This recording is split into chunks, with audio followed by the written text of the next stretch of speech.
I never thought about architecture as a viable career until maybe around my freshman year of high school. One of the things that really drew me towards it was that when I was in 7th, 8th grade was when my parents re-renovated our house, and I was just kind of hanging around watching the people do the construction, just seeing like the framework really caught my interest. When I told my parents I wanted to do architecture, they didn't really see it as a viable career based on their viewpoints. They really kind of pushed me to like, hey, maybe you should be a doctor, or maybe you should be in accounting, even though they only want the best for me.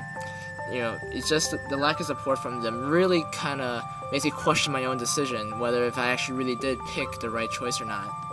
I had been through my undergraduate career at a different university and was directed to either choose engineering or art at that time and not really explore the possibility of putting the two together.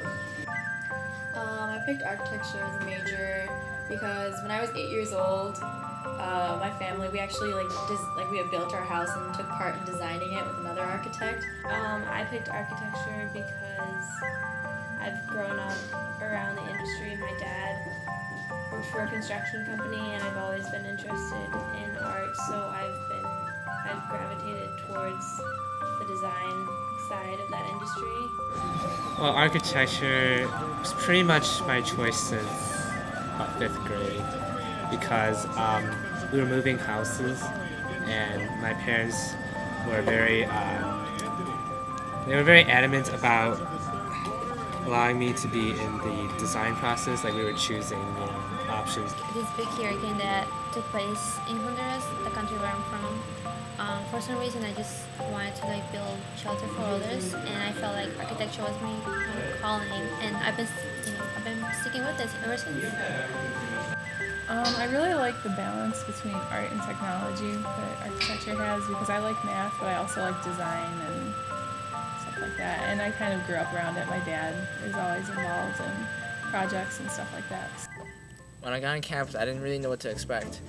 This school was actually really big, and compared to my high school, I felt like quite literally like a speck inside like an entire universe. When I started going to my classes, I didn't really know what to expect. I wasn't very sure if they were going to be challenging to me, or whether or not they were going to be exciting, or hopefully, God forbid, if any of them were going to be fun. So far as a first-year student, I think that it's really interesting. Arc 101 was good, but I really enjoy architectural history. I think I'm learning a lot in architectural history, and it's good. I wish that we, as first-year students, were put in studio sooner. So far, it's all right. Because I know first-year architecture, the only required course is Arc 101, and some people do choose to take Art 210, the history course, which is also not that stimulating, to be honest. I mean, everybody's like this in class. Especially spring semester, we're learning a lot with a good professor. So it's nice. It's overwhelming at first because they just try to teach you so much, but I think it's a good program. And I'm really happy with it, with the material that we're being taught. I mean, I knew it was going to be intense. So overall, I'm really happy with it. Right now I'm a TA for architectural lighting, and I took it myself, and I've had 3 completely different experiences on the same subject matter. Learned 3 things each time. A lot of it overlaps, but a lot of it is different. And so for me, as I look at the curriculum, I think it really does depend on the instructor. It really depends on how it's taught. It really depends on what they emphasize as far as being important within the material. One of my greatest sources of inspiration was definitely my next door neighbor. Even every day, he would always have something new to place in his backyard, whether it be a windmill or a new way of watering his lawn. But what really inspired me most of all was the fact of how well he took care of this huge 3-story pine tree, especially near the holidays, where he would actually take the time and make handmade ornaments and decorate that pine tree with.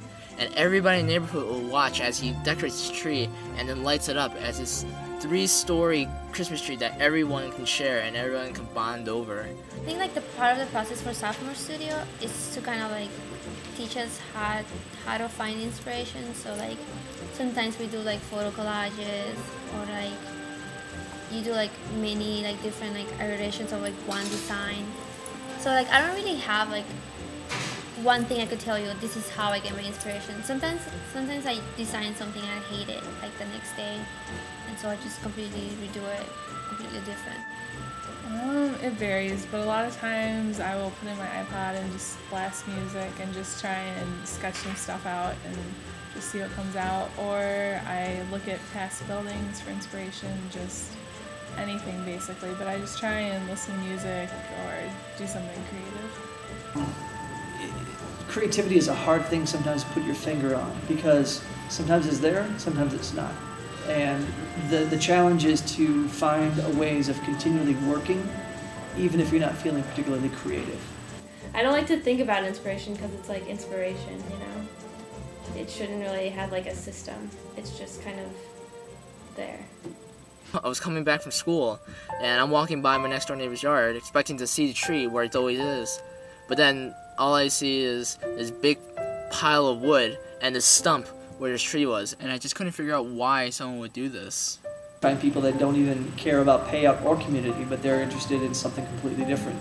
Maybe they're only interested in the practicality of a project. Maybe they're only interested in the big idea, and like that's the central thing. Maybe they're interested in primarily a specific detail of the design. We've never even talked about like how much this building could make, or how much profit you can get from that. It's always, we don't even think about like in terms of money, like ever, so far. I mean, right now the project we're doing is called Designing an Experience. There's nothing about money involved at all, and the goal is to have engagement with people who are in the space. So I think it's important to look back at architectural history is really important. Sounds like I love architecture. I think looking in the past is really important. Like the past is the key to our future. Everyone starts off as a seed. Everyone sprouts the same way, but no one knows where it'll actually end up in the future. But what's most important now is that the fact that we remember our roots, going back deep down, connecting back to who we are and what inspires us. It's not what the future holds, it's what happens now.